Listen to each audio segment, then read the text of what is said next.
Good morning, everyone, and welcome to our public hearing. I'm Senator Janet Howell. I represent parts of Fairfax and Arlington counties, and I chair the Senate Finance and Appropriations Committee.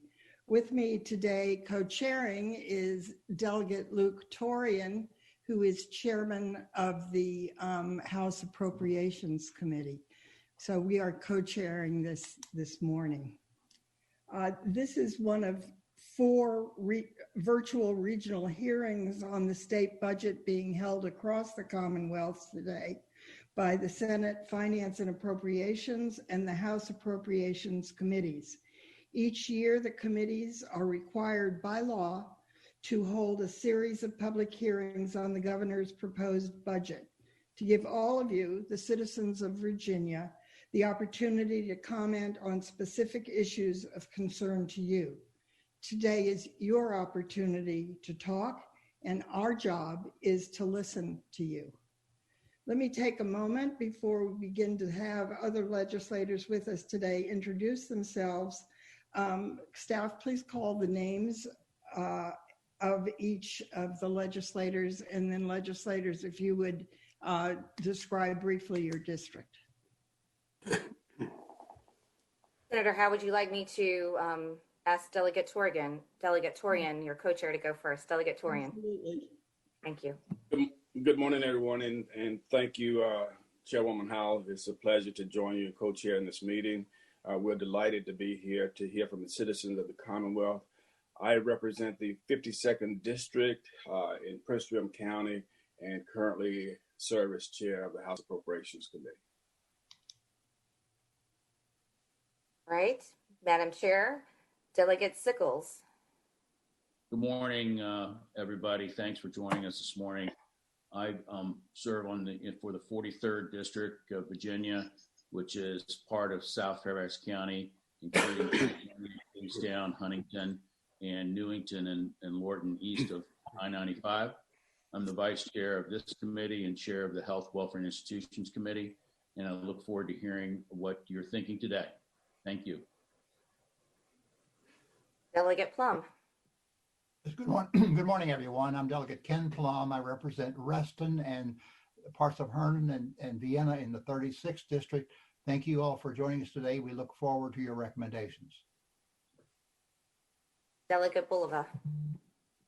Thank you. I'm Delegate David Bulova. I represent the 37th House District that includes the city of Fairfax and parts of Fairfax County stretching out to the Centerville area. And in addition to serving on the Appropriations Committee, also chair the Committee on General Laws. Delegate Krizik. Thank you very much. Good morning, everybody. I'm the furthest eastern and I guess southeastern Fairfax County delegate representing Mount Vernon and Lee along the river, north of Fort Belvoir and south of Alexandria. Delegate Reed. Thank you. Good morning. I'm Delegate David Reed, and I represent the 32nd District, which is the eastern portion of Loudoun County. And as I look around the screen, I guess maybe I represent the furthest point west of Northern Virginia. So I look forward to hearing everyone's inputs and comments today. Thank you. Senator Saslaw.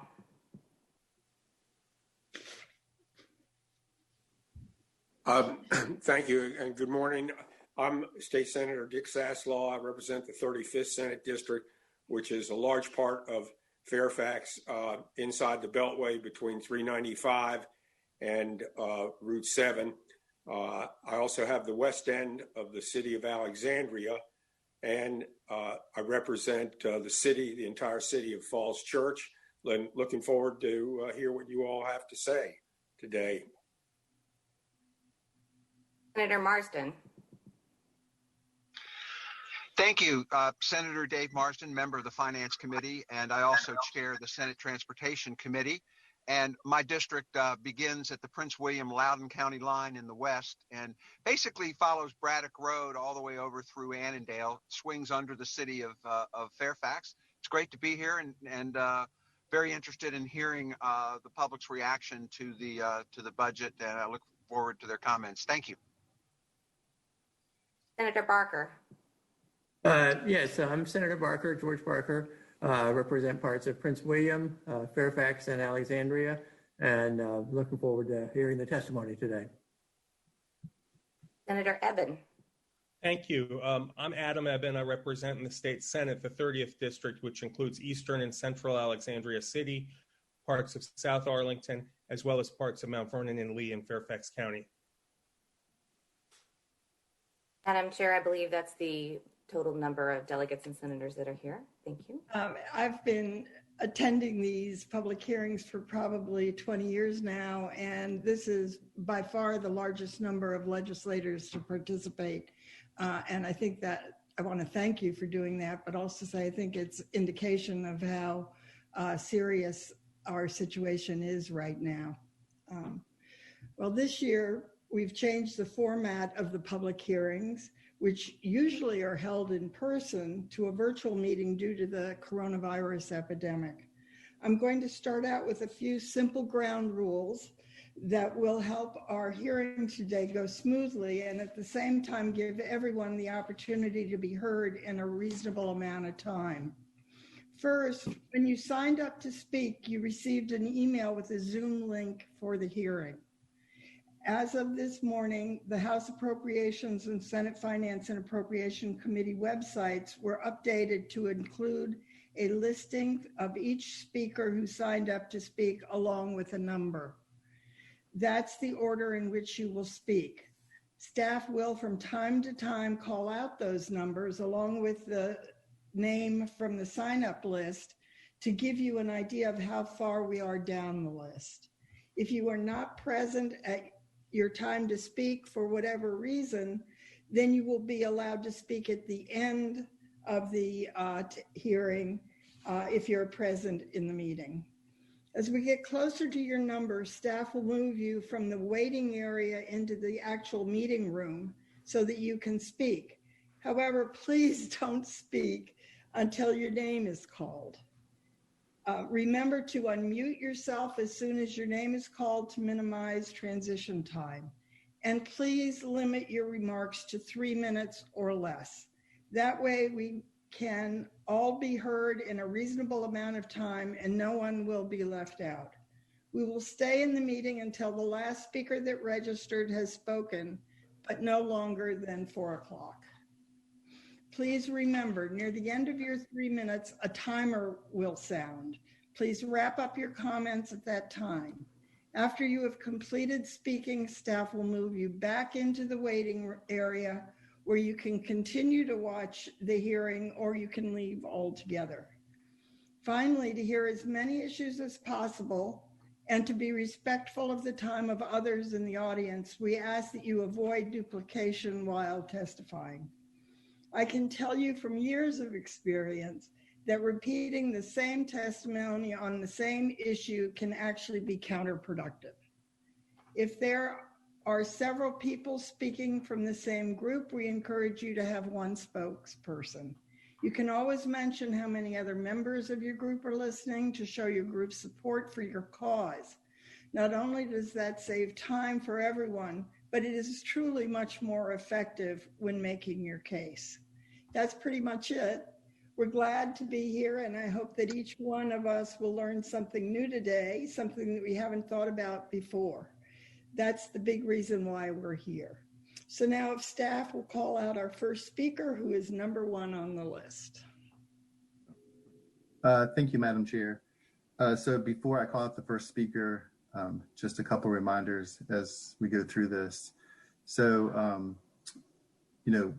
we would do our best to identify the people as they come in as attendees, but just to note that it is possible that if we can't identify you in time or you could use a phone call to come in, it is possible that you could end up being skipped.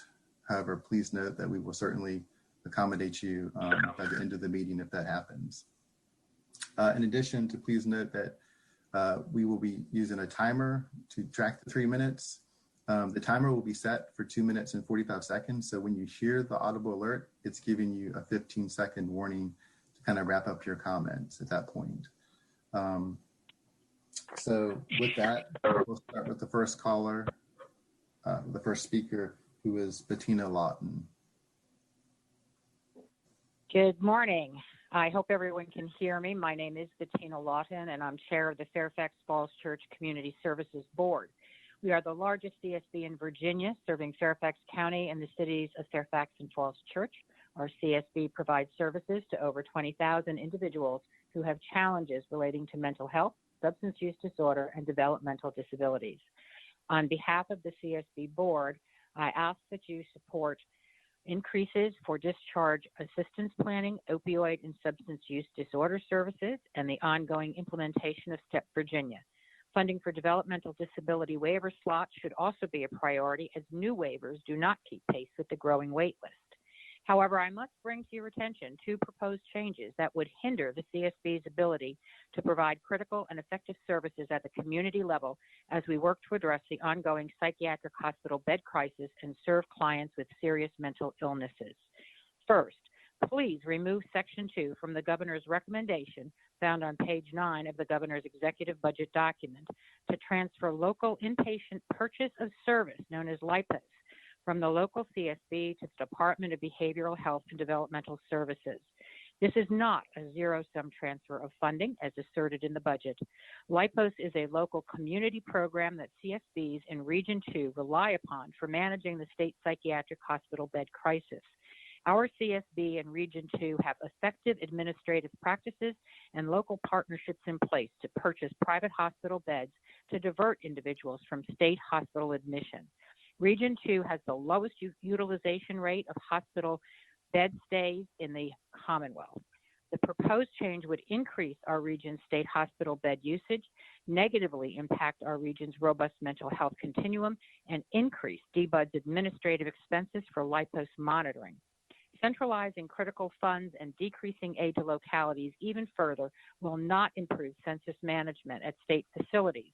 Instead, funding to partner with Northern Virginia CSBs in building community residential capacity is needed. I also ask you oppose changes to the section of the code, 37.2-505, dealing with discharge planning. The proposed DBUD's code change would allow the practice of discharging clients with serious mental illness into the community without appropriate community-level services and supports. Without appropriate support, individuals will likely be rehospitalized in a short period of time.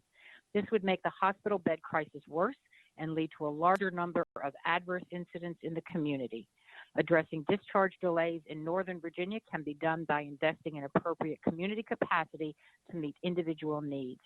The CSB hopes to partner with DBUDs to address challenges with the discharge planning process in a more effective way. Thank you for your time and your continued support. Thank you.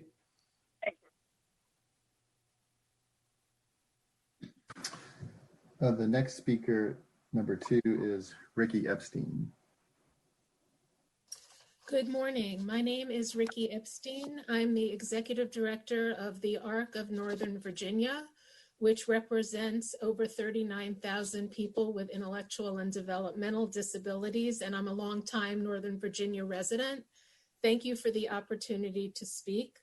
2020 has been an awful year for just about everyone, and that goes doubly so for people with developmental disabilities, or perhaps triply so, since these individuals are 300% more likely to die from COVID than others, in addition to having caregivers who are burned out and who are struggling with virtual school and services. In the 2021 session, we have a few critical goals. First, to protect the Medicaid waiver rate increases and waiver slot increases that were maintained in the special session. Thank you for that. We have never known a time when it was this critical to get waivers out to people struggling with nothing, and financial relief to Medicaid waiver providers who are exposed to the virus daily, but keep showing up to keep clients safe. Second, we hope for some future relief for our providers. The rates that have been set must be re-examined to get in line with the cost of hiring and maintaining high-quality staff. 2020 has been a painful reminder of how good staff people still show up in the darkest of times and save lives by doing so. Third, we hope to continue seeing legislative reform that protects the rights of people with developmental disabilities. Bills are coming to promote recognition of disabilities by first responders, to keep people with developmental disabilities out of the criminal justice system whenever possible, as well as bills to promote inclusive education in response to a JLARC study recommendation. Thank you all so very much. Our next speaker, number 3, is Charles Clark. Good morning, ladies and gentlemen. My name is Charles Clark, and I live in Arlington County. Today, I am asking you to take action to fully fund Priority 1 DDD waivers. Currently, there are 3,000 children and adults with intellectual disabilities, and they critically need access to the Medicaid waiver.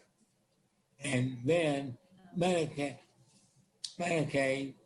waiver helped me to come to Wash when I live now. And Wash is, we support each other. If anyone needs help, ask for help, I can also able to support and help them and keep my independence.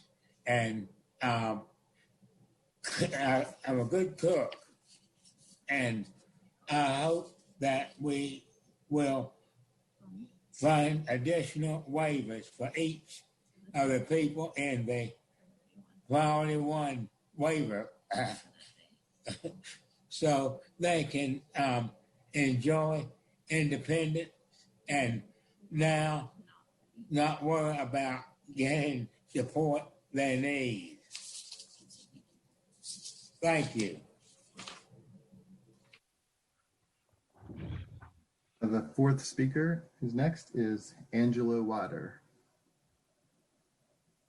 Good morning, members of the committee. Thank you for being here today. My name is Angelo Wider. I am the board chair of the Virginia Association of Community Service Board, the VACSB.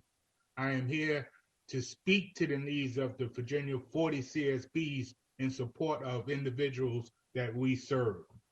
The VACSB is requesting the following addition to what is included in the governor's introduced budget.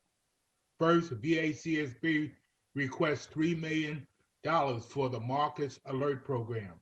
VACSB is requesting an additional $3 million to the current funding allocated for the first 5 sites that will implement the new protocols related to the Marcus Alert legislation.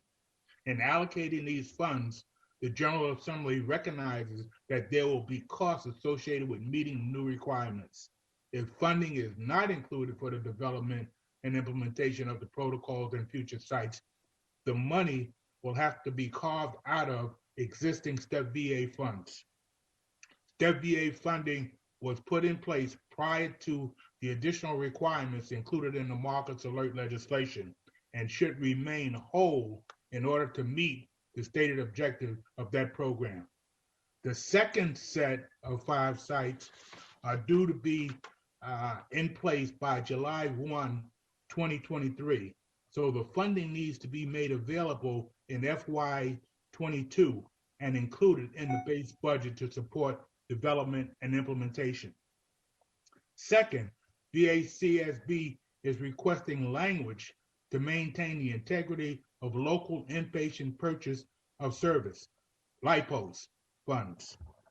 The governor's budget contains language changing the current LIPOS program funding item 322GG and item 321C1. This language needs to be changed to ensure that those funds are used to fully reimburse CSBs for their LIPOS expenditures before DBHDS can divert any funds to state-managed LIPOS activities. The VACSB thanks the General Assembly and the governor for their work on the special session and introduced budget. there are several provisions that will help to maintain and enhance Virginia's public safety net, and which we hope will be preserved as the General Assembly takes action on the budget. Those include additional funding for core services and supports in Step VA, an increase in provider reimbursement rate for DD waiver services, an increase in the rate of Medicaid reimbursement, behavioral health services, additional funds to support critical housing shortages for individuals with behavioral health conditions, and continued support for additional DD waiver slots. Thank you for allowing me to speak today. I wish you all have a happy, healthy, productive new year. Thank you. The next speaker is our fifth speaker, Troy Robb.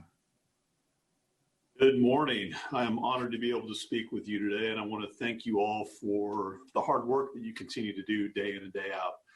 Allow me to introduce myself. My name is Troy Robb. I'm the Chief Executive Officer with Dominion Youth Services. I've been with Dominion for 2.5 years. Dominion Youth Services was established in 1999 with a staff of 4 and has grown to over 450 dedicated full-time and part-time employees who provide supports to just over 3,000 individuals across the Commonwealth of Virginia. We offer a complete spectrum of services for a high-need population, including developmental, academic, and behavioral services across the lifespan. Services include in-clinic and home-based counseling for those at risk or suffering from mental illness, psychiatric medication management, life skills training, community coaching, ABA and other autism-related services, residential and day programs for those with intellectual and developmental challenges, education services including private day schools and independent living services for young adults. Before coming to Dominion, I retired after 25 years of working with the nation's largest provider of our kind, personally being involved in service delivery in 29 different states. I have dedicated my entire working life to the delivery of high quality services to this very vulnerable population, vulnerability made even greater by this global pandemic. I stand virtually before you today to ask for your help with the administration's interpretation of the Group Day Retainer Payment Budget Amendment passed by the General Assembly during its special session. I appreciate all the work that DMAS as well as several of our legislative partners have put into this, but we must get this figured out. The $25 million that was allocated to ensure programs for the developmentally and intellectually challenged to be sustained has moved away from the intent of the funding. Struggling providers were assured assistance and the legislative language was clear, yet the execution of that decision left the providers in much the same place that we started and will ultimately leave most with a mere fraction of the money intended to reach the providers.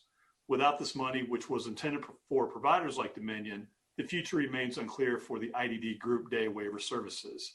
We're now left reevaluating the business decisions we made back in June to keep the doors open for this program. I respectfully request that you find new dollars in this budget to allocate for your intended purpose without strapping the struggling providers with extreme administrative burdens to realize those funds. Without the funds, these programs will continue to wither and the IDD population will be negatively impacted. Thank you for allowing me the opportunity to speak today. Our next speaker is Janelle Gilmer, who is number 6 on the list. Hello, I'm Janelle Gilmer, and I'm in Woodbridge, Virginia.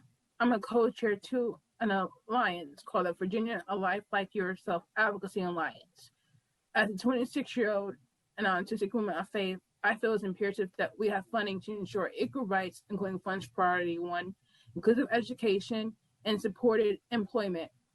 I want us to be less segregated in everyday life, have a life like yours, get back to our normal routines and doing things in the Arc of Virginia and Arc of Greater Prince William, where a lack of funding has been continued, and not doing certain services that we are used to, and having programs temporarily not open. And I feel this just took us some time away from having these as regular, and we all need these services. So please help us to have this funding and fund 1%.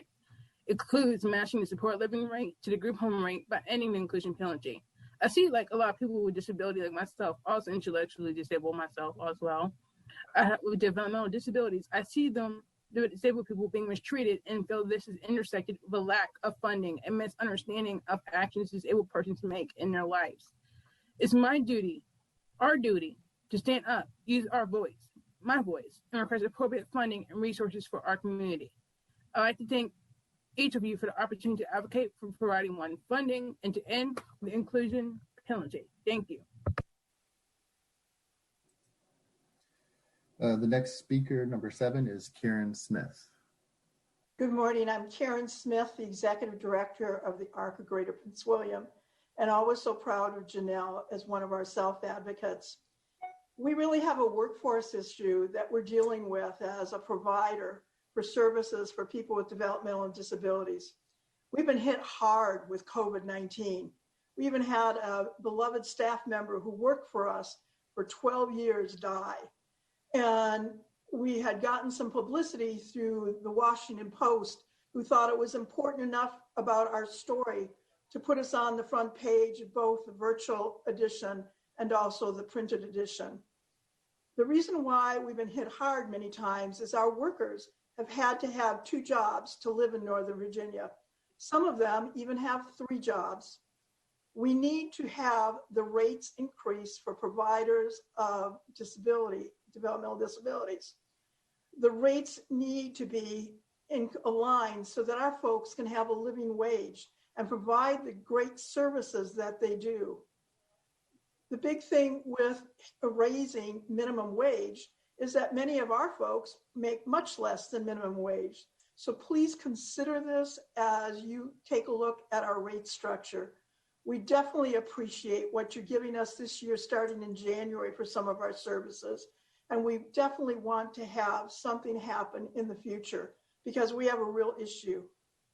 The big thing also is that folks have been on priority wait list for a long, long time. Could we please make a priority that we end the wait list for those adults who are on priority 1? We get confronted on an almost weekly basis with some of those families who are so desperate for help. So please consider ending that wait list. And whatever we do, always look towards equity for everything that we do. Thank you very much for serving our citizens of the Commonwealth. And thank you very much for being so concerned in the past for folks with developmental disabilities. But we ask that you will do a lot more in the future. Thank you. The next speaker is number 8, and forgive me if I mispronounce your name, but it's Valerie LaRue. Thank you. Good morning. Thank you for the opportunity to speak. I'm Valerie LaRue, Family and Child Welfare Attorney for Virginia Poverty Law Center. And this session, I'm hoping that the General Assembly will focus on some issues related to the child welfare system specifically. First, reallocating funding to implement the Federal Family First Prevention Services Act.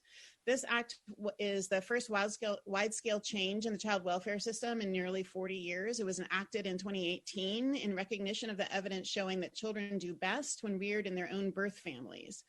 The act thus shifts federal spending priorities from foster care to prevention services to support struggling families. This was to be implemented in Virginia in July of 2020, but of course the pandemic, it was one of the things that was unallotted.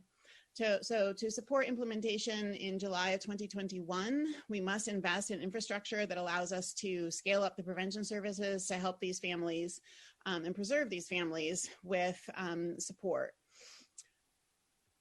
As part of this change, I'm also asking you to approve a budget amendment to develop a pilot parent legal representation program. Last year, an effort, including one of your members, Senator Marston, to incrementally improve legal representation by paying court-appointed attorneys slightly more than they are paid now, failed in the House Appropriations Committee. But now some federal Title IV-E funds are available to enhance the state's funds. This is important because while Virginia has somewhat improved its rate of racial disparity of children in foster care systems, some localities are still finding that they are far more likely to remove children of color than other children into the foster care system. The poor quality of legal representation that Virginia provides to families exacerbates that disparity. In Alexandria, there is a pilot effort, a community pilot effort underway to improve family representation. Across the country, states are finding that high-quality legal representation for parents in child welfare cases results in improved outcomes for families and children. States also see cost savings due to reduced stays in foster care. This will help Virginia's statistic as 49th in the U.S. We have the second highest rate of children who age out of foster care. They basically get stuck there and never leave. So this would help with that effort and would also save us money. Aging out of foster care is associated with other costly, poor life outcomes, including low educational attainment, homelessness, teen pregnancy, and lack of job success. To fund a small pilot in Alexandria will enable the development of a model system that will not cost much during this time of revenue shortfall, but then could become operational statewide when revenues improve. This would benefit families and children around the Commonwealth. I'm also asking you to prioritize access to childcare assistance for families who are at risk of their children entering foster care. Lack of childcare is highly associated with concerns about neglect for children. The pandemic has made lack of childcare basically an emergency situation for so many families in Virginia, and that's especially true for children who are in kinship families. Those children are being taken care of by relatives, including grandparents, often elderly grandparents, and childcare is really vital for them. And along with that, I'll be asking you to provide some supports to kinship caregivers, including a statewide kinship navigator program. That program will provide help to those kinship families, including financial assistance, legal referrals, education and support groups, basic needs, the child care, and helping the family to get documents for the child that they need to do things like enroll the child in school. So these are all my priorities for this legislative session, and I really thank you very much for the opportunity to speak to you. The next speaker, number 9, is supposed to be Tammy Wandong, but I don't believe that she's present. So we'll just note for later that if she shows up that she can speak at the end. So the next speaker would be number 10, Zena Hutchinson. Good morning, everyone. My name is Zena Hutchison, and I'm a 13-year resident of Loudoun County. I'm a member of the Virginia Coalition for Human Rights. VCHR is a coalition of 18 organizations with a combined membership of over 10,000 Virginians. I am here today to request that the Virginia-Israel Advisory Board be decommissioned and removed from the state budget. When I first learned about the Virginia-Israel Advisory Board early last year, I was absolutely stunned at the unprecedented, blatant, and unfair preferential treatment it gets, ranging from political access, state resources, and for the purposes of this hearing, Virginia government funding. During every single legislative session and budget hearing, representatives from all over the Commonwealth write and rewrite, lobby, debate, and parse words over the smallest investment in healthcare, the environment, small business empowerment, and racial justice, and more, for all Virginians. Yet, a state agency that represents the business interest of a foreign country is provided a budget of $219,000 and office space without a question being raised.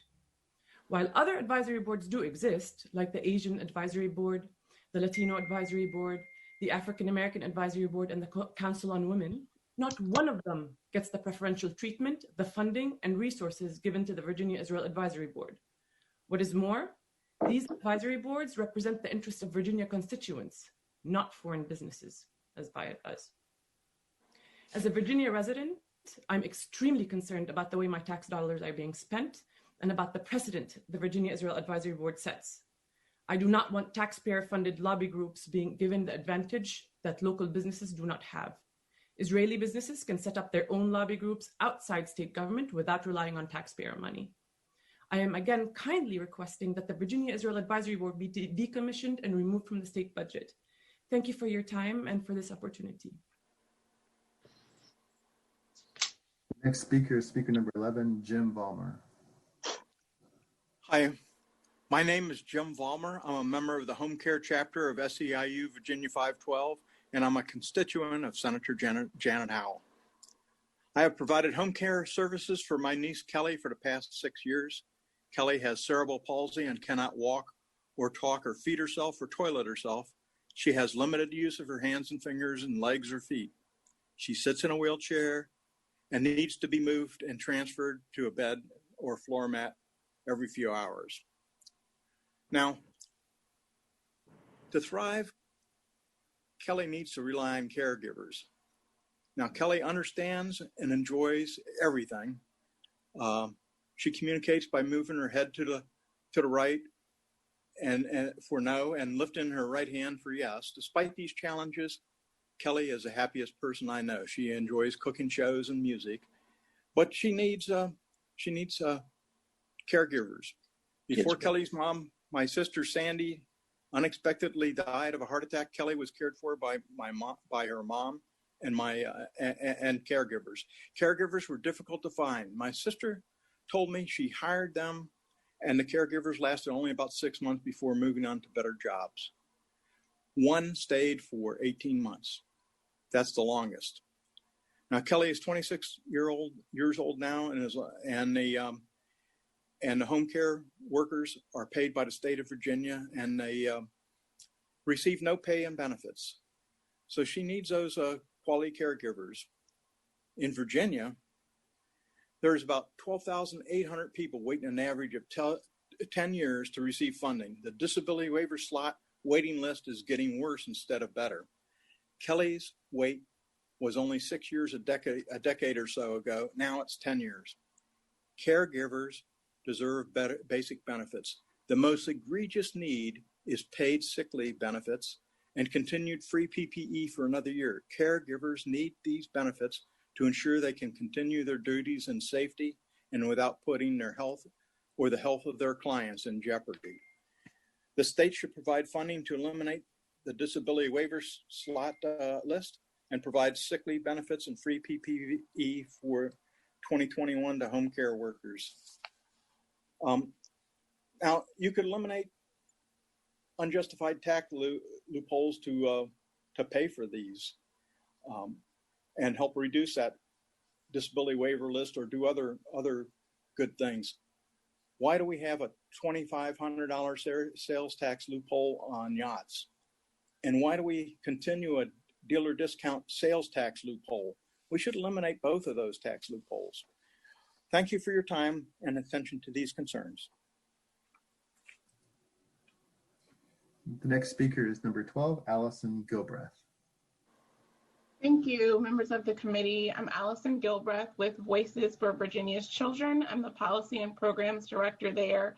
And today I wanted to share some of the highlights that we would like to see adjusted in the legislative budget. First, I want to thank you all for continuing to prioritize children as you work towards this difficult budget during this difficult time. First of all, I am also speaking on behalf of the youth who are part of our foster and kinship care youth advocacy cohort who have shared with us their concerns. Right now, children who are in foster care or impacted by the child welfare system are stressed, overwhelmed, and the system that has already been lacking is those holes are deepening. So one of the priorities that they and we as an organization would like to see prioritized is greater investment in Family First Prevention Services Act. While there was some money included in the governor's proposed budget, it's not nearly as much as that was introduced in the 2020 legislative budget. And what the youth have said to me and what I would like to convey to you all is that for so many of them, their families needed help for many years before they entered the foster care system, but they weren't able to get the help that they needed due to lack of funding. We in Virginia right now have that opportunity to support children and families before harm happens, and that's through the Family First Prevention Services Act. In addition to that, we would like to see greater support in kinship care. Thank you for all of the efforts that you have done over the last several years with the financial assistance. Now they're asking for some of those social supports, those services for kinship families, so that those families who are raising kin can access social supports. You may see a budget amendment for a kinship navigator program, and we would love your support on that. Lastly, we would like to see overall system supports for our older youth who are in foster care. We continue to be 49th in the country for youth who are aging out of foster care at age 18 without a permanent connection. And we want to see that change. So we're going to be asking for a study to look at youth outcomes for children who are in foster care as they age out so that we can make the appropriate recommendations moving forward to, number one, ensure that when possible, children are not aging out of foster care. And number two, ensuring that when children are older in foster care, that we can provide them better supports to help them transition into adulthood. I thank you for your time. and will continue to be hearing from me throughout this legislative session. Thank you. Next speaker is number 13, Joyce Bumbray Graves. Good morning. Kevin Jones on behalf of Joyce Bumbray Graves, our member who's called into work. Good morning. My name is Joyce Bumbray Graves. I'm a home care worker, a community volunteer, and a proud union member from Prince William County. Home care providers like me help older adults and people with disabilities live at home and in the community. And in doing so, we save the state money by keeping people out of emergency rooms and institutions. We have been on the front lines of this pandemic every day, keeping older adults and people with disabilities healthy and safe and out of nursing homes where COVID was spreading. I'm here today because we have been called essential workers, but we have not been treated as essential. Myself, I've been a home care provider for over 20 years. Currently, I care for 2 adult women with disabilities, one who has spinal bifida and cerebral palsy, and the other who is a quadriplegic with cerebral palsy and a seizure disorder. With my help, they're able to live independently, attend family gatherings, and live their lives as fully as possible with their loved ones. I love being a home care worker because I love helping people stay in their own homes and live a life like yours. However, home care workers like me face serious challenges. I work hard, but I don't make the money that I deserve. Without paid sick days, I'm forced to resort to praying that I don't get ill. And with no retirement benefits or savings, I don't know what kind of future I can look forward to. Being an essential worker during the pandemic has filled me with fear and worry. Fear of getting the coronavirus. Worry because I know that because I don't know what to do if I get sick. We don't have insurance. We don't have paid sick days. We don't have paid family leave or even a vacation I can borrow from. That is why we drafted a home care bill of rights to advocate for what we need: living wages, paid sick days, and PPE for providers, just like state workers, and quality care for consumers. I want to thank you all for your work in 2020. Thank you for funding raises, hazard pay, and PPE last year for home care workers.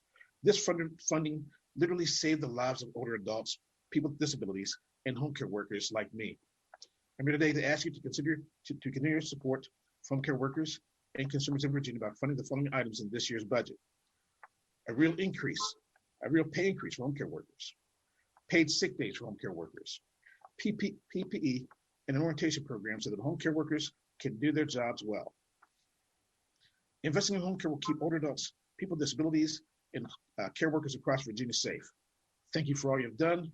We look forward to working with you in the future and enrichment this session to keep our communities healthy and safe. Thank you.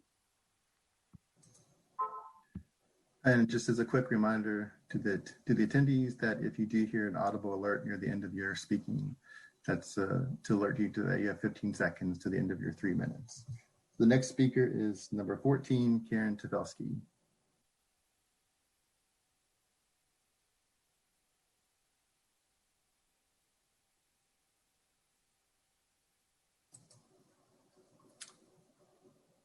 Karen Tavelsky, you can unmute and start speaking. Good morning. Thank you, Michael. Appreciate it. I appreciate, first of all, I want to start on behalf of all the DD waiver providers statewide. And as Virginia Access represents providers statewide, mostly not-for-profit, but we do represent some CSB programs as well as private for-profit providers. We want to thank you for your unwavering leadership and support of Virginians with disabilities and the quality providers that support them. You've been outstanding, you've been our champions, and we truly appreciate it. But unfortunately, we ask for your continued support like we do every year. Our first priority is that we ask for additional funding for retainer payments for group day support and group support and programs for the period January 1st through June 30th, 2021. And I want to echo both Karen Smith from the ARC of Prince William County's comments this morning, as well as Troy's from Dominion Youth Services, as they are members of our association. Protecting the ongoing capacity of available community-based programs is critical so that we can have quality programs for individuals after the pandemic. We were in a crisis long before the pandemic ever started, and this has really put a spotlight on what deficiencies were in the system before the pandemic that have been exacerbated by the COVID. Secondly, we ask for your support and help in securing vaccine priority for individuals with disabilities and the direct support professionals that provide direct services. You might say, I can't believe they aren't a priority. The DD waiver is a long-term care, community-based system that helps keep people out of nursing homes, institutions, and hospitals. But currently, we're not included in the same priority group as other long-term care facilities, like nursing homes and assisted living facilities. The morbidity rate for people with disabilities is 4 to 6 times that of your average Virginia citizen. And our providers have done a great job in trying to keep them safe and their staff safe. But we need your help because we've hit roadblocks working through the administration and the Virginia Department of Health. We also ask for your support of budget language to do a thorough rebase study of current DD waiver provider rates, which were established in 2015 and 2016. We truly appreciate the refresh that you provided us in special session, but the rates themselves were based on a faulty foundation of inadequate wages. And for this purpose, I just want to make sure that I mention we need to have some type of differential for high-cost areas of the state like Northern Virginia in wages. Otherwise, we cannot retain our workforce. Thank you for the opportunity to address you today. The next speaker is number 15, David Broder. Great, thank you. Good morning, members of Senate Finance and House Appropriations. My name is David Broder. I'm a husband and father of 2 daughters here in Fairfax County, and I'm honored to serve as the president of SEIU Virginia 512, a union of essential home care and public service workers. We want to thank you for the opportunity to testify today, and thank you for listening to the frontline SEIU members who testified before me, and our sisters and brothers from teachers and other unions who will testify after me. I think we can all agree that over the past year, the pandemic has shone a spotlight on the inequities in our economy. As a Commonwealth, we recognize that essential workers were the true heroes, from home care providers to grocery store workers, nurses to sanitation workers. And yet we also saw that the workers who are called essential are all too often not treated as essential, that too many workers lacked a living wage, paid sick days, PPE, and a voice on the job. You saw these inequities and you passed laws and budgets to begin to address them. And we're here today to say thank you.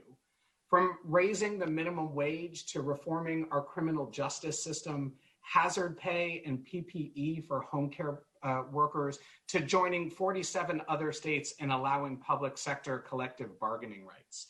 These measures and others you took will help hardworking Virginians make it through this crisis.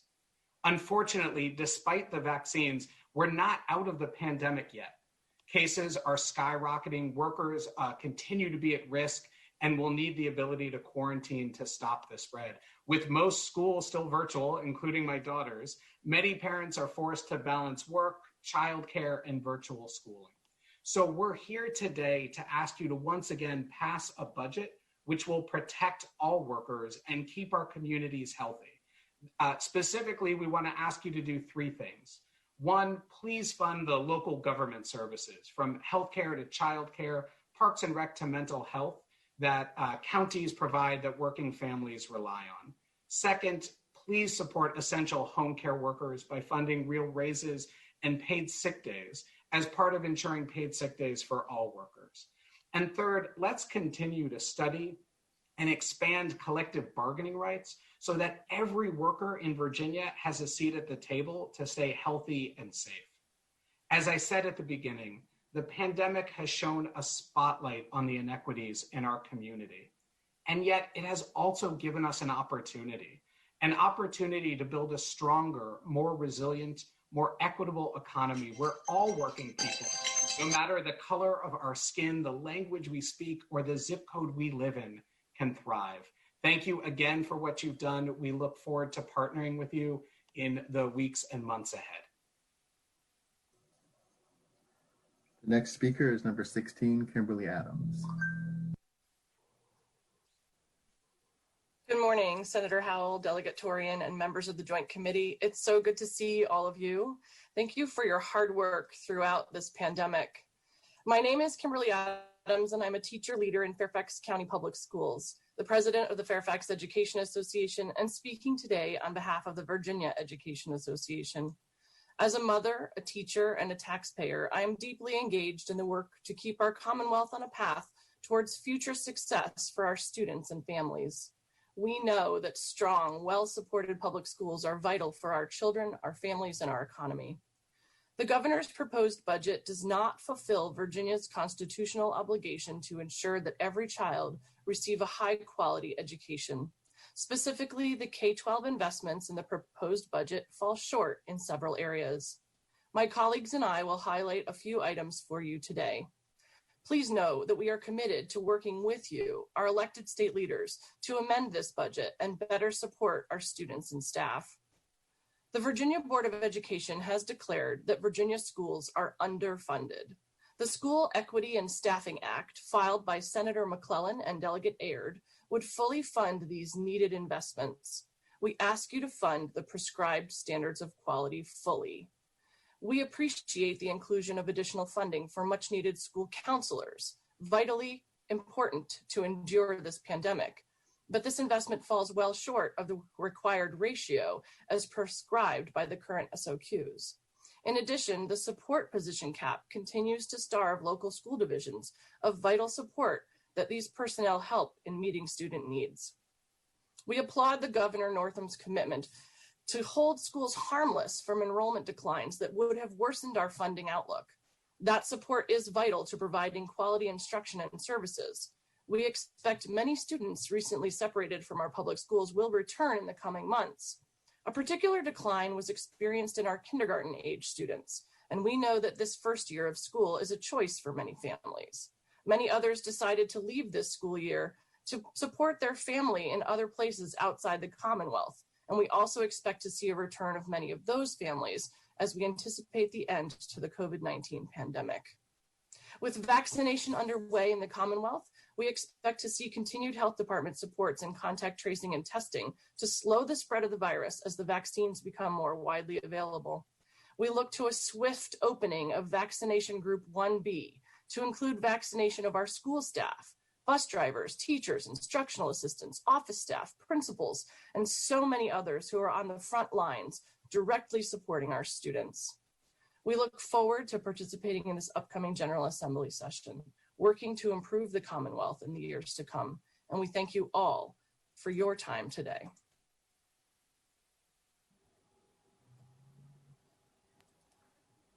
The next speaker is speaker number 17, Cheryl Binkley. Good morning, everybody, and it's so nice to be able to see you and talk with you. I'd first like to second David Broder and Kimberly Adams' speeches. My association is the Fairfax Education Association Retired, and we are about a little over 500 members of retired educators in Northern Virginia, and we work to support our public schools and our colleagues who are still in the trenches working to take care of educating our young Virginians. I'd like to thank you all as well for the work you did in special session and last year, and the way you've risen to the occasion of the pandemic. I know each of you have the same stresses, family stresses and personal stresses that this pandemic has brought us all, and we know that and see it, and thank you. As a retiree, we are grateful for the $100 million in the budget to stabilize the VRS, and we want to make sure that everyone keeps in mind that for every dollar that is spent on public retirement plans, $1.17 comes back into the economy. So keep on doing the right thing on that one.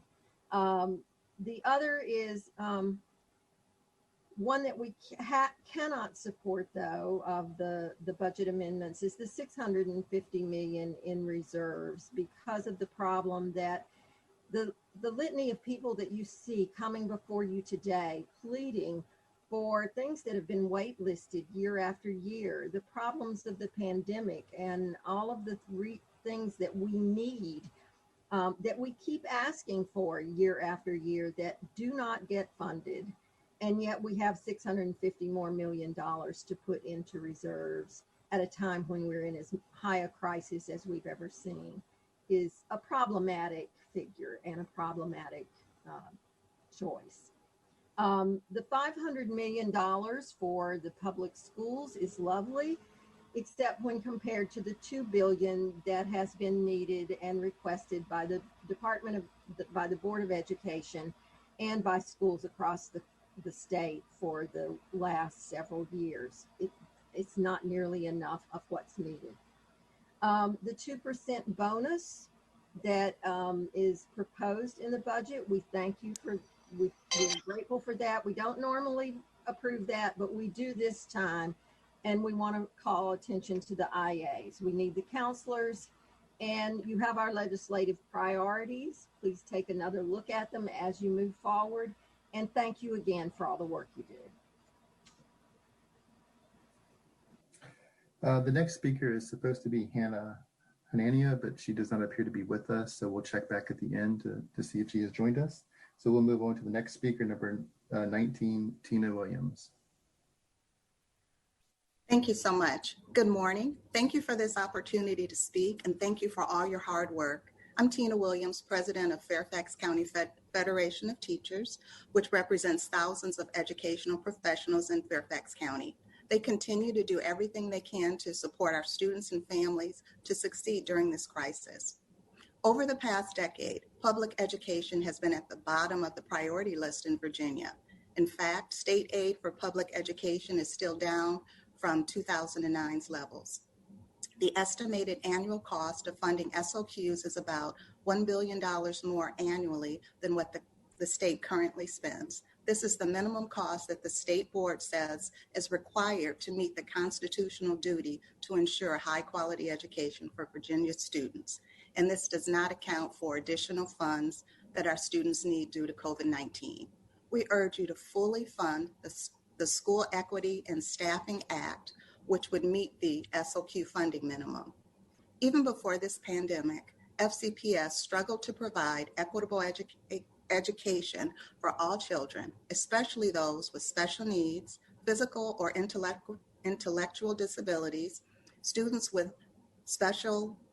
that speak English language as a second language, and students from disadvantaged communities. We're concerned that school closures will deepen inequities. We're also concerned that the governor's budget proposes placing $650 million into reserves instead of allocating funds to invest in public education.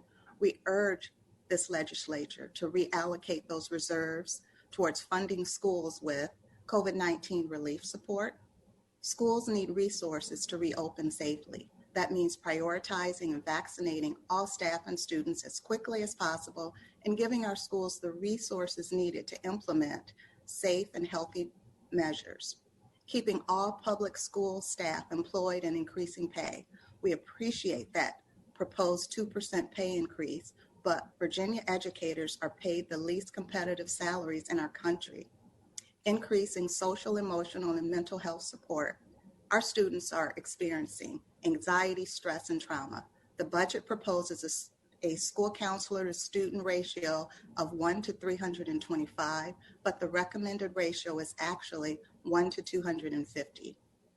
Increasing support for our most vulnerable student populations. Students that receive special education and English language services have not had access to direct support and resources needed due to distance learning. This will deepen disparities in achievement, eliminate the digital divide by giving all students and staff computers and Wi-Fi. We urge you to invest in our workers on the front lines, our students and communities. Make public education a priority and fund a budget that will help us now and into the future. Thank you so much for everything that you do.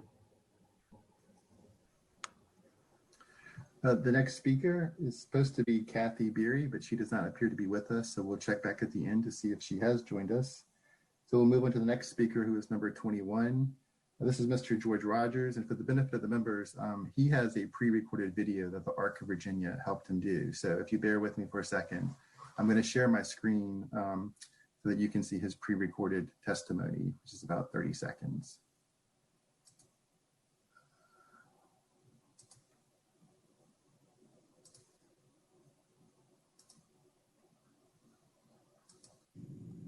Hello, C-Rod, RWA, and RUS National Allies member. Yes. Telling you guys to save our status, our camps, everything.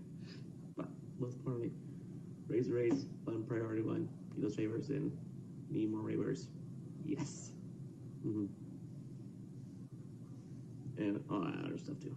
Yeah.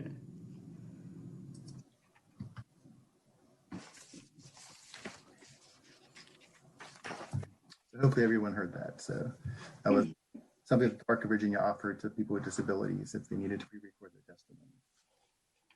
So the next speaker is number 22, Donna Shipman. Hello, everyone. My name is Donna Shipman, and I am a director with the ARC of Greater Prince William Insight. And I'm coming to you because, first of all, I feel as though I represent and speak on the behalf of all residential providers and the direct care workers.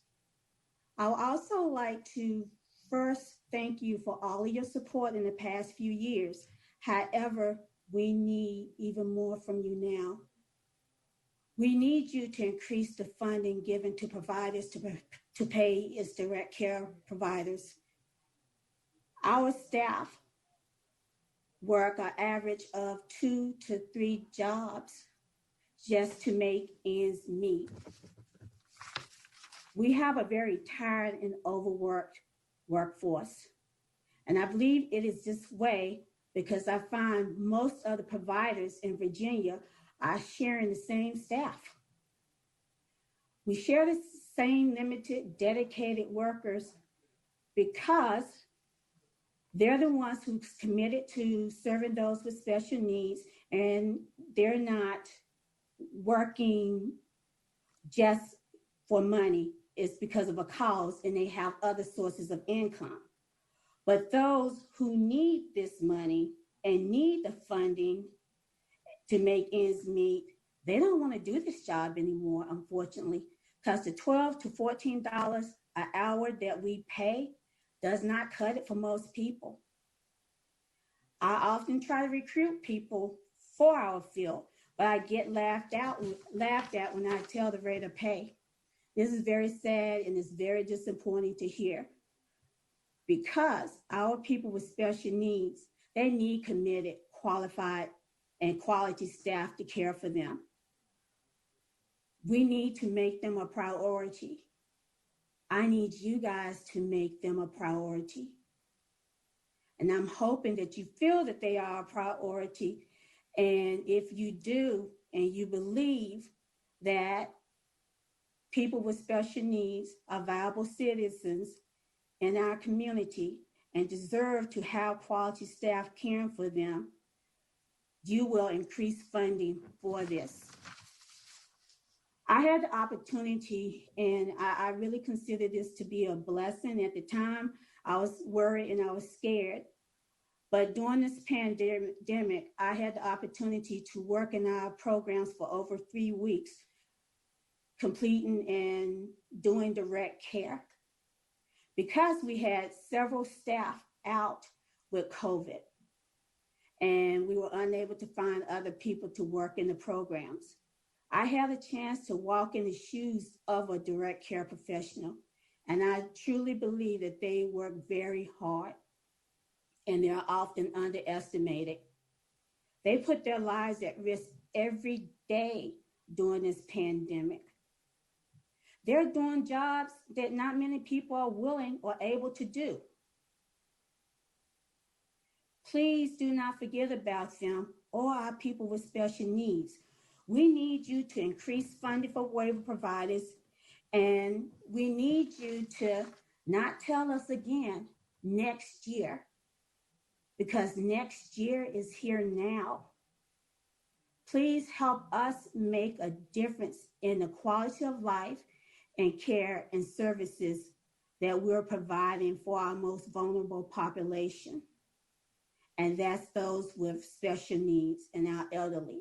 And we also need you to make a difference in their caretakers' lives, because they can do better, they can do more if we increase their pay, so they're not having to work 2 or 3 jobs, exhausted, neglecting their families because they need to find a way to make ends meet.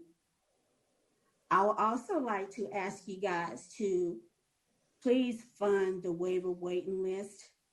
I help oversee our child care centers as well, and it is devastating to me to watch the families with so much hope and so much belief in us and in our state and our counties. And they're thinking that their child is going to be taken care of once they turn 18 and they're no longer, they age out of school or they age out of, the ARC child care programs. But unfortunately, there's nothing for these guys once they age out and leave school, because there's no funding. We have families now that's going through this on an everyday basis, not knowing, what they're going to do to take care of their child. They're, living off of the system because their child aged out and they could not get a waiver slot or funding to assist them with caring for their child. Let's not make this be the future of all our young people with special needs now. I think you guys have the power to make a difference and to plan for making a difference as the place goes. Thank you. I know I'm probably over talking, but I truly believe that you guys will make a difference and that our people with special needs and direct care professionals can depend on you to remember them when you're allocating funds to the budget. Thank you. The next speaker is number 23, Jenna Alexander. Good morning. My name is Jenna Alexander. I'm the Vice President of Advocacy for the Virginia PTA and a resident of Western Loudoun County, where my children attend elementary school and middle school. I'm here this morning to speak on behalf of our 165,000 members across more than 940 of Virginia's public schools. The COVID-19 pandemic has created an unprecedented education crisis and exposed longstanding inequities in the ways that we fund schools in Virginia. It's reminded all of us that education is at the center of a fully healthy, functioning economy. The pivot that our superintendents, teachers, and parents have made to support learning at home is nothing short of commendable. But what will be talked about for generations is how we recovered and how we moved forward. This is where we stand right now. Virginia ranks 41st in the nation for per pupil state spending and 33rd for early childhood education. 14% of K-12 students in Virginia don't have broadband access at home, and 12% don't have a computer at home. Yet 52 school divisions are fully remote and 9 are fully in person. The Census Pulse data shows that 1 in 5 parents reported feeling hopeless or depressed. We know that when parents are struggling with mental health concerns, that their children are struggling as well. We've heard from teachers across the Commonwealth who are struggling with self-care and compassion fatigue. These are not regional concerns. They exist in rural and urban areas alike. In short, deferring to local governments to fund our schools has not been successful. We recognize that this is a fiscally challenging year. However, safely reopening our schools and addressing pandemic learning loss demands a uniform standard of care across the state and shouldn't be deferred to local governments. We ask you to support Governor Northam's proposal to protect education funding from sales tax revenue and enrollment fluctuations, to restore funding for early childhood education and child care programs, restore funding and programs that expand affordability and access to high-speed broadband. And in addition to restoring funding for school counselors, as proposed by Governor Northam, we ask that you go a step further and improve school counselor funding to provide the national recommended ratio of 1 counselor to 250 students, as well as meeting the national caseload recommendations for school psychologists and school social workers. To support the pandemic response and provide a consistent expectation of care for students with chronic health concerns, we urge you to ensure that every school has 1 registered school nurse. We urge you to ensure that our schools continue to work towards a diverse workforce by requiring the public reporting of teacher diversity data. Solving the teacher retention problem while supporting the academic success, health, and safety of our children starts with ensuring that each school has the same level of professional leadership and access to resources. We therefore urge you to go beyond Governor Northam's proposal and adopt a plan to fund the Board of Education's school equity and staffing recommendations. Please place education at the center of your work this session and fund our schools. Thank you. I believe the next 2 speakers, number 24, Robin Marcato, and 25, Leslie Houston, are not currently with us. So we'll come back at the end and check to see if they've joined us. So we'll move on to number 26, Dennis Finley. Thank you, and good morning to you all. I'm Dennis Finley, and I live in McLean, but I'm speaking on behalf of my disabled young adult son who lives in a group home in Falls Church. My message, which you've certainly heard before, but it's another perspective, is about increasing Medicaid reimbursement rates for group home caregiver workers, but also supportive living workers. Lawmakers have been receptive, sympathetic, but a little hesitant on this issue over the past few years, but to their credit, the 2020 General Assembly approved increases, which of course then had to be suspended for 6 months due to COVID. On the other hand, lawmakers have been very vocal champions for raising the minimum wage in Virginia to a living wage. So you probably see where I'm going with this. You can't be hesitant on Medicaid-funded pay rates for caregivers in group homes and supportive living workers, but be more vocal champions for raising the minimum wage to a living wage for other workers across the state. These go hand in hand. This morning, this point was driven home in a very real way for my son. Caregivers in his Falls Church group home typically have multiple jobs, as you've heard from other speakers, to make ends meet. In a pandemic, of course, this poses a real danger. 2 weeks ago, a staff member tested positive for COVID. Last week, 1 of 4 residents tested positive for COVID. This morning at 8:15, I received a call that my son tested positive for COVID. So please be on point of minimum wage and living wages for all, including Medicaid reimbursement rates for caregivers and supportive living providers. Thanks for the opportunity to speak with you this morning, and I'm eternally grateful for your public service and all that you do. Next speaker is number 27, Charlotte Woodward. Hi, thank you for letting me speak with you today. My name is Charlotte Woodward, and I live in Fairfax, Virginia. I am a member of the A Life Like Yours Self-Advocacy Alliance.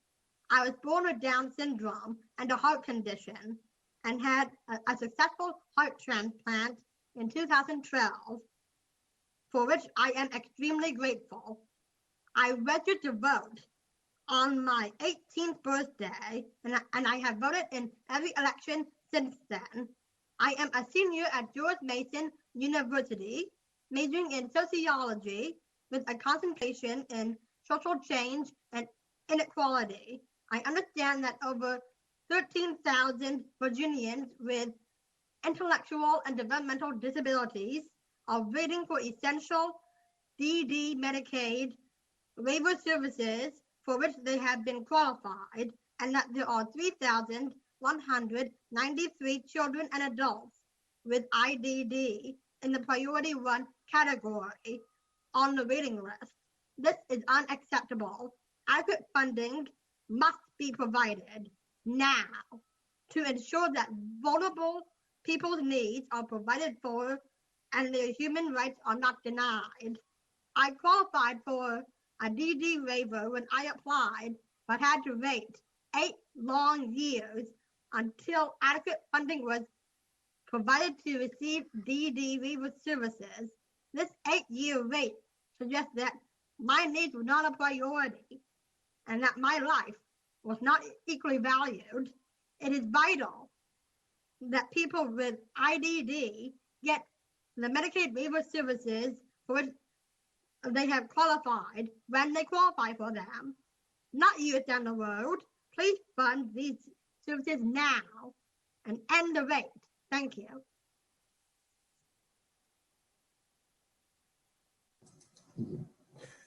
The next speaker is number 28, and forgive me if I mispronounced the name at all, but it's Angela Langrer. It's Jennifer Ruley. Oh, okay. Yeah, the next speaker is Angela Langrer, and then Jennifer Ruley would be after that. Xavier, do you want to say hi? Hi. Hi, this is my son, Xavier Leanan. My name is Angela Langer. I'm a resident of Stafford County. I'm also a social worker who, until this last September, I worked full-time to support children and adults with disabilities to live, work, learn, and play in their communities. Oh, he's so big. He's trying to sit on my lap. Here, stand up, kiddo. Oh. I know. In September, I was able to cut my hours at work drastically in order to be able to support him with virtual learning. He has a diagnosis of Williams syndrome and has some serious underlying health risks that put him at risk in the classroom. And so, he has congenital heart disease, he has asthma, and that puts him at severe risk for COVID, severe disease if he were to contract COVID-19. So his cardiologist has recommended that he remain home and participate in virtual instruction as long as the schools will allow, or until a vaccine is made available to him. And I know that the COVID-19 pandemic has put a spotlight in, all of the different ways. Yep. And have impacted people of color, people with disabilities, those are the economic circumstances that really make it difficult for them to make ends meet. And we've just sort of seen how fragile everything is, and how delicate, how easily things can fall apart. So I guess what I wanted to focus on is ways that maybe might be a solution, specific to educational supports. So I know that 30 years of research have shown that students with disabilities have stronger long-term outcomes when they're taught in inclusive settings alongside their neurotypical peers. My son, he needs some physical and functional support to remain on task. But what I've been able to observe during this is my bright light, my silver lining, is that he does much better in his general education classrooms than he does in his segregated special education classrooms. I have been able to observe him paying attention, making serious educational gains. His reading skills have just expanded tremendously because he's been able to get this one-to-one support from me at home and able to access so many of the the gen ed classes that in the past were not available to him because he didn't have a one-to-one support person available to him by the schools. And so I know for years there have been advocates urging the General Assembly to consider creating more flexibility in the CSA that might allow for those funds to be able to support students to transition from those very costly segregated private schools into their neighborhood public schools safely and appropriately. But I guess, I can't help but wonder how much smoother this pandemic would have gone and the shift to virtual learning could have been for families like mine. I had to leave my job to be able to support my son. And I know that, I'm lucky to have been able to do that. But, I know there's families that aren't like me, that don't have that flexibility in their finances.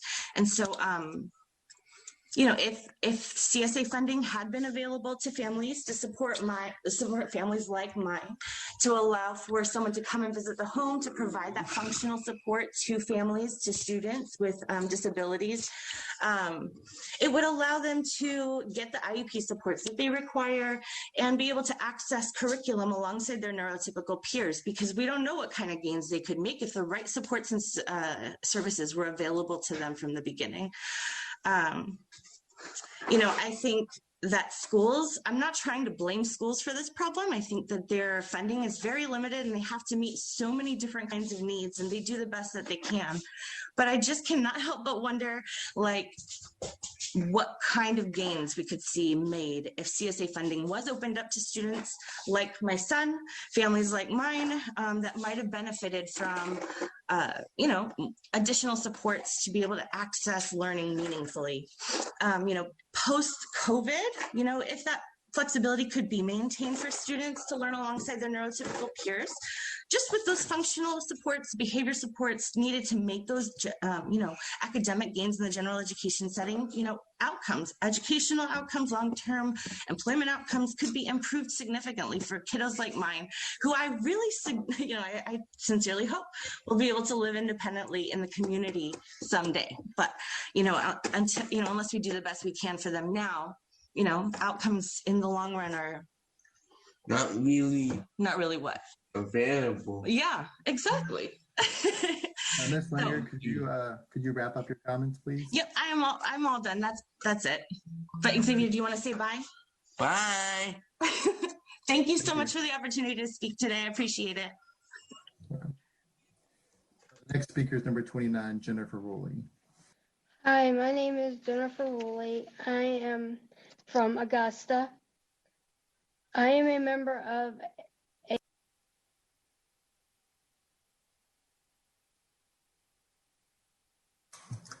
Ms. Rowley, I think you've muted yourself. You could unmute. a member of a Life Like Yours Advocacy Alliance. I worked for the Arc of Augusta for 15 years. I want to talk about how people with disabilities do not get jobs they can do and to get more money if given a chance. People with disabilities can also live on their own, so I am asking for the end of the inclusion penalty, which would match the supported living rate to group home rate. And thank you for letting me speak. Thank you. The next speaker is speaker number 30, Jane King. On behalf of the Northern Virginia Aging Network, I would like to thank you for giving us the opportunity to speak to you today. NVAN advocates for older Virginians and develops its priorities prior to each General Assembly session. We thank you for your support during the special session of funding for adult dental care coverage and Medicaid. And we will forward to you additional comments in writing by the end of this week. The following are three of the priorities, in addition to dental care, that NVAN has determined are critically important. The first, NVAN urges the General Assembly to protect both patients and direct care workers by requiring paid sick leave. Providing paid sick days to direct care workers in nursing homes and assisted living is a major public health issue. Direct care workers in facilities have very low wages, so low that nearly 20% of care workers live in poverty and more than 40% rely on some form of public assistance. These low-wage workers often go to work when they are sick because they feel forced to continue to earn their meager incomes for their own sake and that of their families. They thus expose those in their care, as well as family members, colleagues, and the public, to grave illness during the current COVID-19 pandemic. While some sick leave provisions have been established during COVID by the federal government and the Commonwealth, more permanent provisions should be mandated by the General Assembly. Second, establish the Older Adult Social Connection and Engagement Initiative to prevent social isolation among older adults.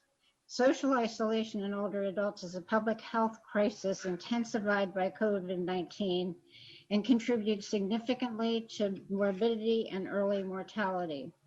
Those who are socially isolated are at greater risk for developing heart disease and stroke, depression, dementia, and premature death. The reliance on technology for all services continues to grow, but too often makes it impossible for older adults to access essential information and resources. NVAN supports this initiative to foster partnerships through agencies on aging to provide digital connectivity, education, training, and programming to reduce social isolation and its consequences. The third, appropriate $916,471, 50% of full funding needed toward bringing the state's long-term care ombudsman program up to the state and national standard. The long-term care ombudsman program is the voice for nursing home and assisted living residents. Long-term care recipients are often too frail or fearful to speak up for themselves, and they suffer neglect, abuse, and harm. Early intervention by an ombudsman can prevent hospitalization and needless suffering and save taxpayer dollars. Thank you so much for your consideration of NVAN's priorities. The next speaker is speaker number 31, and forgive me if I mispronounce this, but Yuli Montano. Hi, good morning. Good morning, members of the committee and chair of the committee. My name is Yeli Montano, and I am CASA Virginia's advocacy specialist, as well as a long-term resident here in Northern Virginia. CASA is a community-based organization fighting for equity and justice, and I'm here speaking on behalf of our 10,000 members today. I'm also here today to speak in support of the G3 program. Like many of you, I am very optimistic about our pandemic recovery this year. However, I know that when this is all over, we'll need to rebuild our workforce to help us in our recovery. This is why this program must be restored, and this is why we need to invest in our Virginians. The G3 program will assist our working class Virginians to obtain career training skills at our community colleges. It will offer additional financial assistance to develop a trained workforce needed in high demand occupations, including healthcare, public safety, early childhood education, technology, and many more. The pandemic has taught us that essential workers are necessary and keep our Commonwealth running, and we should proudly support any initiative that supports the training of our people to become essential in our economy. I'm also here to speak and to ask you to support additional funding to the rent and mortgage relief program. While vaccine deployment is on its way, it's not an immediate solution. Families need our support to stay in their homes, which requires fully funding additional efforts to prevent evictions rather than delay them. As cases rise, the safest place for our families and the best way to help reduce the spread of illness as we wait for the vaccine to reach everyone is staying in their homes. Finally, I ask you to support any amendments that would expand healthcare coverage for all Virginians to help us address the widening health inequities experienced by primarily Black and Brown community members. This would include extending Famous Mom's prenatal coverage to all women, regardless of immigration status, increasing the age eligibility for Famous from 19 to 21 years old, to cover or to extend the continuity of care, and clarifying that Medicaid emergency services covers all COVID-19 related services to ensure more Virginians are seeking testing and treatment without concerns of cost. All of these efforts will help us create a more equitable Virginia. Thank you for the opportunity to speak today, as well as your time, and we look forward to continue working with you throughout session. The next speaker is number 32, Kimberly McKernan.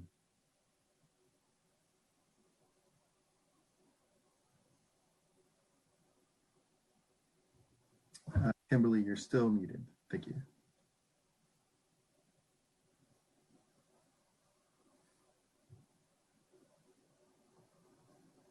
Kimberly, you can begin speaking now.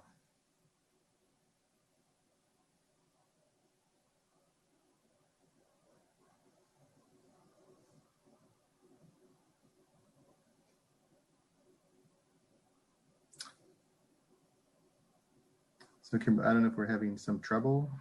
What we could do is we can keep you in the room, and if we can figure out what's going on, we'll just go ahead and temporarily move to the next speaker, number 33, Corey Weissman, and we'll come back to you. Good morning, members of the committee. My name is Corey Weissman. I am a recent graduate of the Partners in Policy Making program, which taught me how to increase my advocacy skills for myself and others in the Commonwealth with disabilities. I am here today to talk to you about my waiver support. I received my waiver after 8.5 years on the wait list and received it in 2012. In the fall of 2015, my goal toward living more and more independently took a step further toward reality when I received a housing voucher and moved out of my mom's condo and into my own apartment nearby. I have continuously received assistance with chores like ironing, cleaning and cooking for my friend Stephen, who was initially hired as my provider, but sometimes his time with me is limited due to his work as an orderly in a local hospital. And there are times, though, when he cannot come at all, or too many days go by without him coming, again, due to his additional work in the hospital. Sometimes this makes me anxious, so after thinking about it, I asked my case manager if I could get another provider. So my case manager worked to find an agency that could provide my waiver support. After a few months, he found an agency, and after a little while, they contacted me to make an appointment to go over what I needed. An hour before the meeting, it was canceled at the last minute. I was told that they didn't have anyone to provide me the services I needed, and they probably wouldn't have anyone for at least 6 months, but probably a year. This was very frustrating. Several weeks passed, and my case manager found another agency. A meeting was set up, and I met with my case manager, Hillary Rodak, and my care provider, Grace Dejango. I was assigned a new person, Abdul. Abdul is originally from Sierra Leone, and he is very kind and helpful. And since Abdul has begun working with me, I have become good friends with him, and I feel less stressed and more relaxed, even in times like this. Although I feel more calm now, it was very scary for me not to have consistent help. It made me quite anxious. However, I do work at becoming more self-sufficient every day, but because of some qualities of my disability, the autism spectrum, I still need some help. I don't think that I, as well as others, should have to wait for services, and I don't think it is right that there aren't enough providers. I know that one of the problems is that the providers aren't paid enough, and I also know that the waiting lists for the waivers has grown up to over 13,000, and that isn't right. I ask that you vote to fully fund waivers for those with urgent needs and also fund waivers to reduce the waiting list.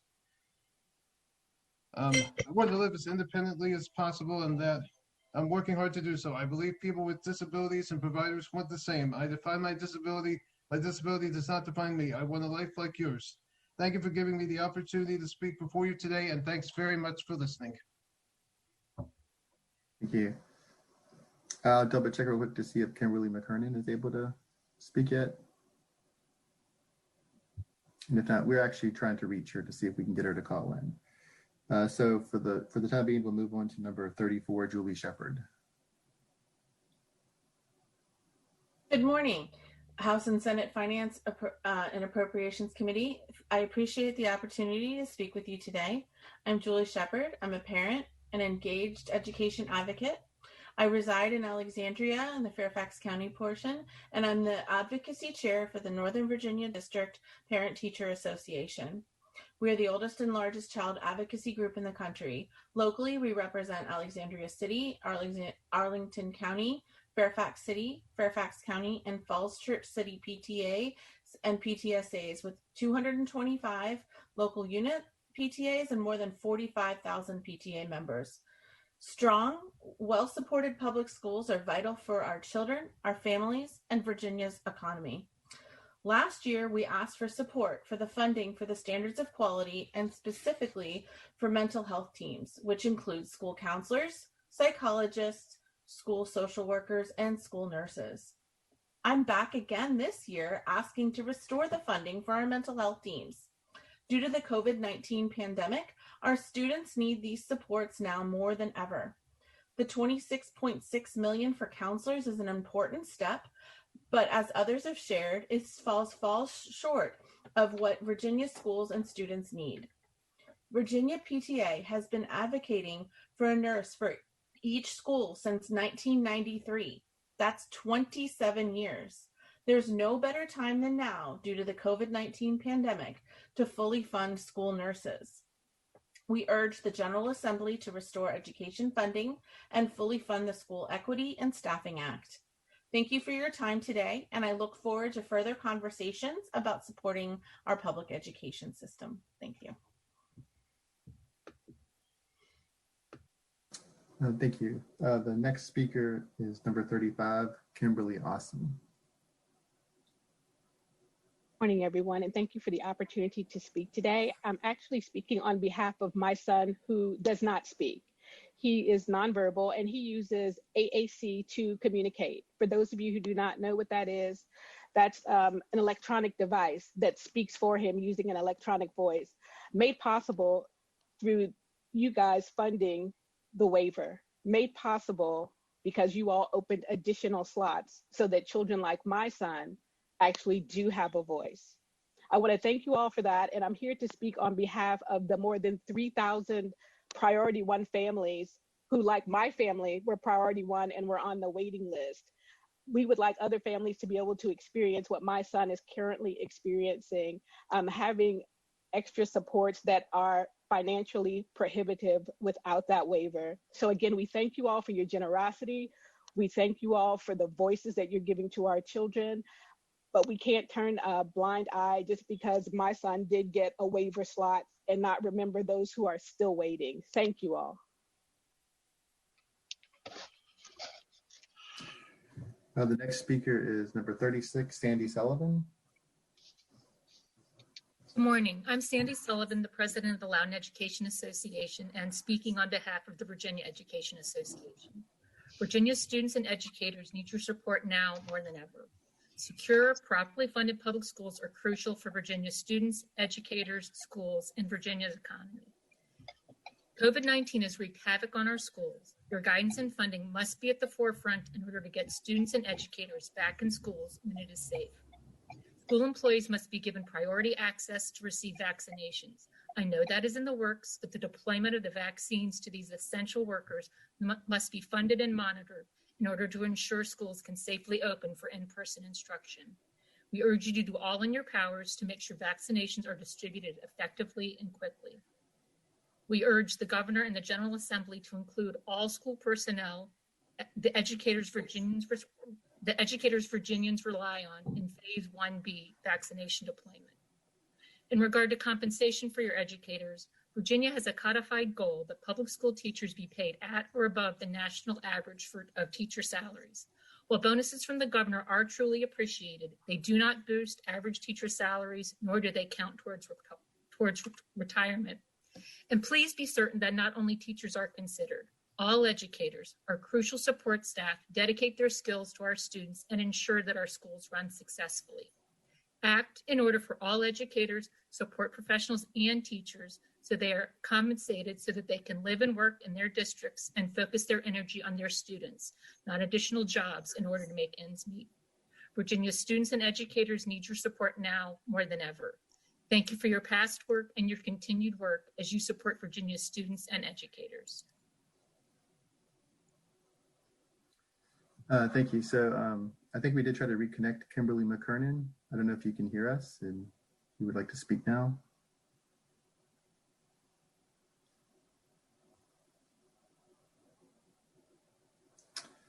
Madam Chair, it sounds like she still seems to be having some problems.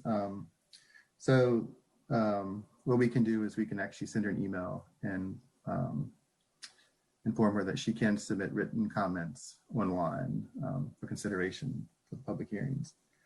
The last speaker is actually number 37, Eva Elizabeth Chisholm, but we had received a message that she wouldn't be able to stay this long, so she was going to submit written comments online.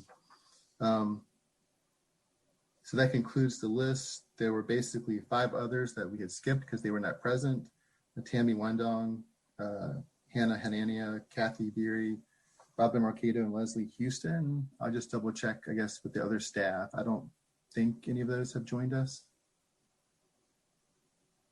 So with that, Madam Chair and to the co-chair, I don't know if you want to make any closing remarks or before you adjourn the meeting. Well, I would just like to thank everybody who participated either as a speaker or as a legislator listening to the advice that we've been getting. As always, that advice is very helpful. I've been taking notes, and I'm sure others have, with your requests. And so I'd like to thank everything for that. And I wonder if my co-chair... Actually, Madam Chair, if I could just interrupt real quick. We did get a message that there may be one more person that's still there. So right. Zach, if you could pull Tammy Ware over and we can figure out who she's supposed to be, we can just make sure we get all the comments if there are any more. She should be in the room now. Tammy Ware? Are you able to hear me? Yes, I can hear you. Okay, because I was on previously for SEIU and I was not able to connect. I've heard the entire meeting. I'm not, I see my picture in there, but all right. You can go ahead and speak. Okay, there I am. Okay. And I'll let David know that I take the opportunity. Okay, thank you for the opportunity. Okay, I'm Tammy Wandong. Good morning. I live in Prince William County with my family. I'm a community member, an active volunteer, voter, and a taxpayer. And for over 30 years, I have worked in Fairfax County serving local families, children, and older adults in need. And I'm proud to serve as Fairfax local president in SEIU Virginia 512. I love what I do at work, and I'm in the union because I can make a positive difference in people's lives. During the pandemic, county employees like me have been on the front lines every day, keeping our community safe, healthy, and moving forward. We are often called essential workers, but we aren't always treated as essential, and we face serious challenges, especially during the pandemic. We are working constantly with fewer resources to meet the nonstop needs of our community, all while struggling to keep ourselves and our families safe from COVID. Thank you for repealing the ban on collective bargaining for our county employees like me. It's never been more critical than essential workers to have a seat at the table. And to me, having a seat at the table through collective bargaining means that we are no longer fearless of the unknown. We tell the real stories of our lives. We tell how one vote can be life-changing and how we can make a difference. I'm here today on behalf of my family, my union family, and the people I serve to ask you to do 3 things to help our communities get through the pandemic.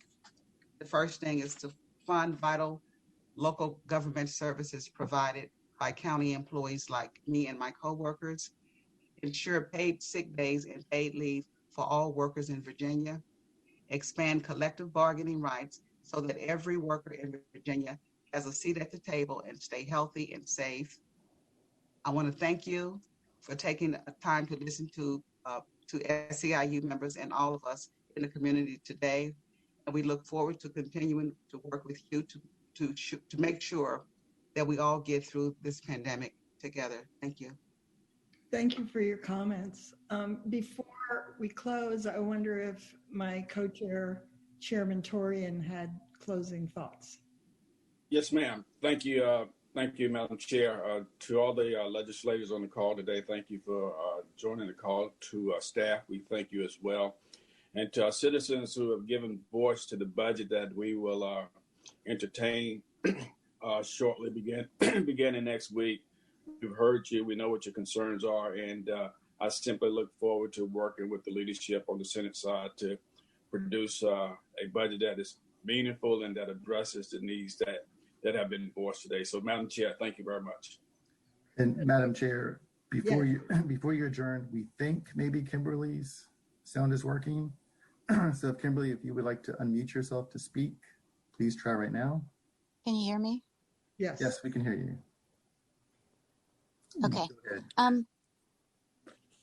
Thank you for the opportunity to address you today. My name is Kim McKiernan, and I have been one of 133 directors of elections here in Virginia for the last 8.5 years. It has been well over 30 years since the compensation relative to populations and duties for directors of elections has been revised in spite of 2 studies ordered by the General Assembly in the past 6 years, the results of which show current compensation is beyond insufficient. The most recent study was ordered by the Senate Finance and Appropriations Committee, and the results were received in September of 2019. Over 69 new election laws were passed this year, cybersecurity duties added, and an additional certification with no increase in compensation. 133 election administrators across Virginia are working with dwindling resources and grossly insufficient salaries, yet made it possible for almost 6 million registered voters in Virginia to cast their votes during a raging pandemic and the most contentious, grueling election cycle in decades. Directors of elections have been warning legislators that the future integrity of elections is in jeopardy. The historical knowledge of election administrators, directors of election, is being lost as they leave for better paying positions or select early retirement. This loss jeopardizes the future integrity of elections in the state of Virginia. Duties increase exponentially every year with no corresponding compensation, and directors of elections are the lowest paid department heads in the majority of the 133 localities, while they serve in the most critical role in government. I created a petition, and the comments are shocking. I would share at least one with you. I can walk down the hall from my voter registration office and work as an administrative assistant in another department in the county and make more than I do now, with none of the stress of being the county registrar and director of elections. The only thing that stopped me from applying is that it was during the last election and I felt I had the responsibility to the voters and the rest of our team. That's not going to happen next time. We are frankly shocked and demoralized to read the proposed budget that includes increases in funding and compensation for every single department in county government except ours. We are asking or pleading with you to implement the 3 steps that were included in the study. We're asking that the population brackets and compensation be revised in accordance with the findings of 2 state studies, resume 100% reimbursement of the new compensation to the localities, and implement the increases this year. It's time.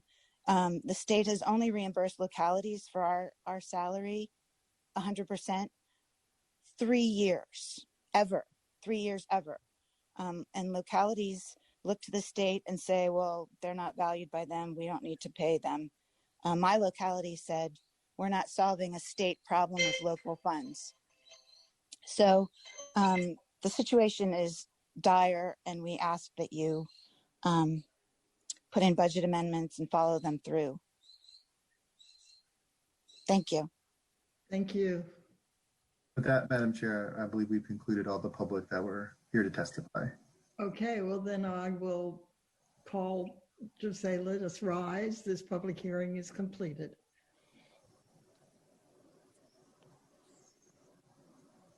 Thank you, everybody. Have a good day.